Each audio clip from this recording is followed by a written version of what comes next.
Hello, my name is Ruslan. Today I'll tell you a crazy story you won't forget. The ethics officer called at 7:12 a.m., and by 8:03, the front glass of my shop was a spider web, and our wishing box was gone. Three things travel faster than news: panic, rumor, and screenshots. The email to the school district came from an address called Concerned Hands at something. It said my wife, Mara, had handed out house keys to clients and ran unauthorized shelter operations from our apartment. The attached screenshot was a clipped photograph of our framed, staying list by the light switch, circled in red like a crime. I remember thinking, it's hard to look guilty when all you have is handwriting and hope. And yet somehow we did. Mara read the email twice, set the phone down on the kitchen counter, and didn't touch it again. "I'll go in," she said. "I won't lawyer up. If I'm suspended, I'll be suspended. We did wrong before we did better." I was forming a sentence with words like principles and context when my bell rang downstairs and then rang again in a sound that meant broken. I ran to the shop. The bottom corner of the door was kicked in where the lock plate meets forgetfulness. Inside, the drawers were open. The blank boards were intact. No one took brass. They took one thing, the cardboard box, painted blue and yellow, that a boy brought me and asked me to make honest. Our wishing box. I have a mean streak the size of a paper cut. It doesn't bleed much, but it stings for days. Whoever stole that box hadn't just robbed a shop. They'd pried open a promise. The police took notes because that's what they can take. I swept glass because that's what I could clean. Mara swept with me, side by side, to people tidying a scene where nothing felt tidy. When we were done, she kissed my cheek and walked toward a meeting where people would decide whether she could keep the job that had built her ribs. The shop felt like a mouth missing a tooth. I counted stock, set a sheet of plywood where the window used to be, and made a list the way I always do when I can't make the world behave. Knowns, and listen for. Knowns. The intruder knew the box. They didn't take cash or blanks. They went for the heart, not the till. And knowns. Why? Who sent the ethics email? What was the point of a box full of keys that didn't open anything you'd want to live in? Listen for. The gossip frequency. The tone people use when they think they've guessed a secret. At noon, the kid from the Elm copy place walked by, tattooed keyhole on his neck, ring of keys on his belt for a life that didn't have that many doors yet. He gave me a look that slid off like rain on wax paper. "Rough morning," he said. "Ever have one that wasn't?" I said. He laughed and kept walking. I watched his gait, the way he favored one leg. I remembered the break-in at our apartment months back and the crescent my sticker caught. I remembered the burr on our copied key, the Polish profile you could tell with your thumb. Everyone leaves a mark. Some people sign in metal. Before closing, I replaced my own shop cylinder with something no one on our block carried: restricted QA. Sidebars that ask a question only a certain cut can answer. I made one copy, put it on a ring with a brass tag that said "Keep Honest," and slipped it into my pocket. I installed a second camera no bigger than a cough drop and pointed it at where the plywood met the lock. I left the lights off and the back in 10 inches sign on. I don't like traps, but I respect reminders. At home, the couch held an outline of the two of us. I checked my phone every 3 minutes, then every 7, then set a timer for 10 and cheated at 9. When Mara texted, it was one line: administrative leave, investigation pending. She came in with a face that was steady enough to hold soup. "They were kind," she said. It felt worse. "Who sent the email?" "Anonymous," she said. "But they showed me the screenshot source info. It came from inside town, not the district. Someone who's been in our apartment. Elise, she'd rather set herself on fire than hurt us." Mara said, too fast and then slower. "No, Rowan's father. He loves his anger more than he hates me," she said. "It's efficient, but he wouldn't think of screenshots." "Then who?" "Maybe it doesn't matter," she said. And we both knew that was a lie we tell to keep the blood inside. We ate toast because toast turns panic into something you can chew. At 10 I checked the camera feed. Nothing but plywood and the occasional moth thinking about a new career. At midnight someone stepped into the frame.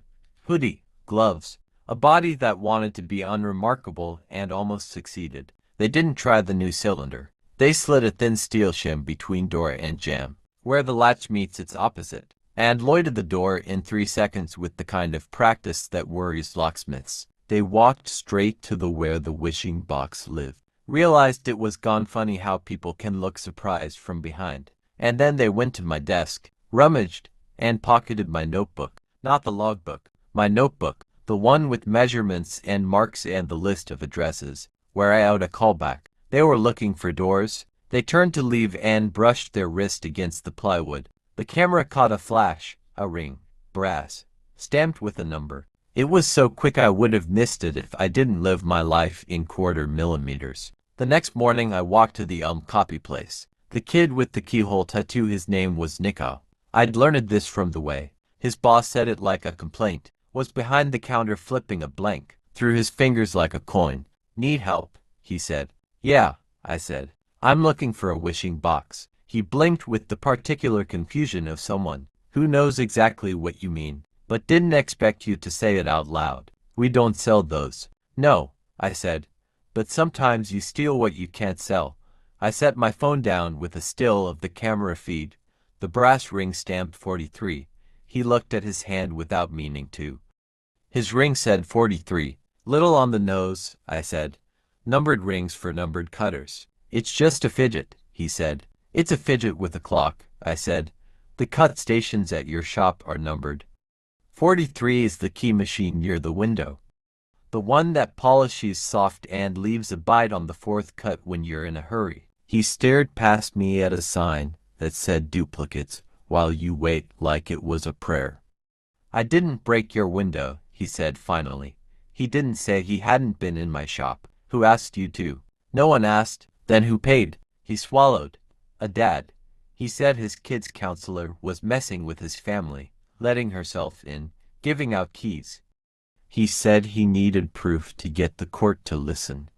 He said if there was a box with keys in it, it would show you were dangerous people to have around homes. He looked like a person explaining why he lit a match in a forest. He said he'd pay me $200 to get him anything that made a story. Rowan's father, I said. Nico flinched. Some names are heavier than others. He's not how I'm making him sound, he said weakly. He's just a dad who thinks noise wins. Noise wins when the truth is quiet, I said. Where's my box? He pulled it from under the counter like contraband turned conscience. The lid had a fresh dent, as if someone tried to open it with the wrong key and patience failed. Did you look inside? I said. He shook his head. It's full of keys that don't fit anywhere. That's the point, I said. It's a place where we put the metal we don't trust ourselves with anymore. I thought maybe it was. He stopped. Valuable, I finished for him. It is. Not the way you meant. He held the box like it might bite. I didn't send the email, he said. Who did? I don't know, he said. And something about his voice suggested that this part was true. But the dad showed me a screenshot on his phone. Said the counselor writes lists about staying because she wants families to depend on her. He said if I helped, the kid would be safe from her. From her, I said, anger like a small fever behind my eyes.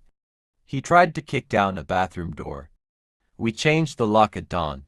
That's what made the kid safer. Nico's mouth worked around a dead apology. I wanted, he said, to be useful. Being useful to the wrong person still counts, I said. I slid the box toward my chest. Give me your ring. He blinked. What? The 43, I said. You don't get to hide your cutters in my story. He hesitated, then pulled the brass ring off and set it on the counter. His hand looked smaller without it. Come by the shop at 5, I said. If you love locks, I'll teach you to respect doors. Or call the dad back and tell him you got nothing. Decide what kind of useful you want to be. When I got home, Mara was at the table with a folder labeled District and a face labeled Married to a Problem. I put the wishing box in front of her. She opened it and let out a breath that reminded me of a drawer closing gently. You found it. Nico did, I said, after he took it for a walk. Rowan's father paid for the walk, I said, and someone else sent the email. Mara rubbed her eyes. They told me at the meeting the board received a packet with printouts, a timeline, It had the night you and I changed Elise's lock, and the time you bought a new cylinder for our shop, and screenshots of my texts planning a Saturday coffee. It reads like a heist novel written by someone who thinks boundaries are scandalous. How did they get your texts? They didn't, she said. They got mine from me. I sent parents a weekly message about the Saturday support group. There are sign-up sheets, copies, eternal copies. She pressed her thumbs at her temples. You can tell a true story that still lies. Nikon came at 5. He stood in my doorway like a person hoping for a version of forgiveness. You can practice with your hands. I put a broom in those hands. We swept. We rehung the glass. We rekeyed a rental whose landlord wanted the illusion of security and left us room to install the real thing. I showed Nikon the difference between pins that want to fall and pins that want to fight. He listened like he'd finally found a language that didn't hurt. At 7 I got a call from Elise. I got served, she said. Emergency hearing. He wants a protective order that says I can't let the counselor near my kid. When? Tomorrow? Where? Courthouse room with the flickering light and the chairs that squeal, she said. Because that's how you describe rooms when you're tired. Bring the photo of the bathroom door, I said. Bring the receipt from the lock. Bring the new key. Bring Rowan if he wants to speak. I'll bring a notebook and a truth about pins. The hearing felt like a church with a judge. Rowan's father wore a tie like a dare. He explained in the voice of a man who thinks official rooms will recognize him. The counselor overstepped. The locksmith husband is part of a vigilante network. The boy needs protection from do-gooders with keys and opinions. When it was my turn, I put the old lock on the table and rolled it so the judge could see the bent latch, where a shoulder had been a tool. I showed the scratches on the brass, where someone tried to lever it open from the hinge side, which is how you learn a door before you learn yourself. I handed up my receipt with the time stamp and a sworn statement. I changed this lock at dawn because leaving the old one would have been malpractice. I mentioned gently that the man had 3 copies of a key he was no longer entitled to, which is all a court ever truly wants to hear. Numbers and rights. Mara spoke last. She did not defend herself. She described the Saturday group, the coffee that makes hands steadier, the way she failed once by giving a key out of worrying and then built a practice where safety didn't require breaking her home. She apologized for what we broke and didn't apologize for what we fixed. The judge leaned back and looked at all of us like a map. He denied the order and granted a temporary one in the opposite direction. He told the father the law couldn't teach him empathy, but it could teach him distance. He told Elise to keep every receipt even if it meant a drawer of paper you never want to open. He told Mara that the district would decide her employment, but the court saw no abuse of access, only a repair of it. Outside the courthouse, Rowan asked me to hold the wishing box. For luck, he said, as if the world listened better when you asked with both hands. The district met a week later. Mara walked in with a binder labeled mistakes and repairs.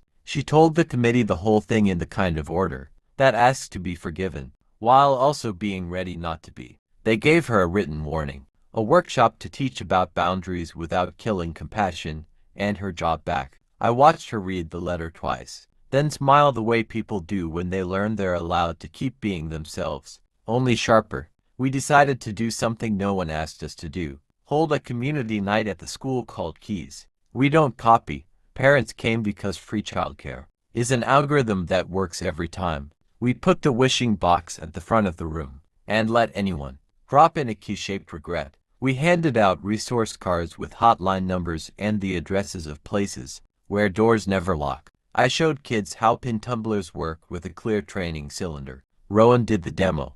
Nikon volunteered to run the projector. Elise brought donuts. Even the Elm shop owner came and stood in the back looking like someone wondering whether redemption had walk-in hours. Halfway through, a woman I didn't know came up and put a small brass key on the table. Storage unit, she said. It holds the version of me that stayed with a man for 5 years because I mistook loyalty for love. She put the key in the box and we closed the lid together. When the night ended, we walked home with the box between us like a loaf of bread. On our couch, the dog we finally adopted snored in the blank confidence of creatures who don't understand courtrooms. He's not Birch, he's Maple.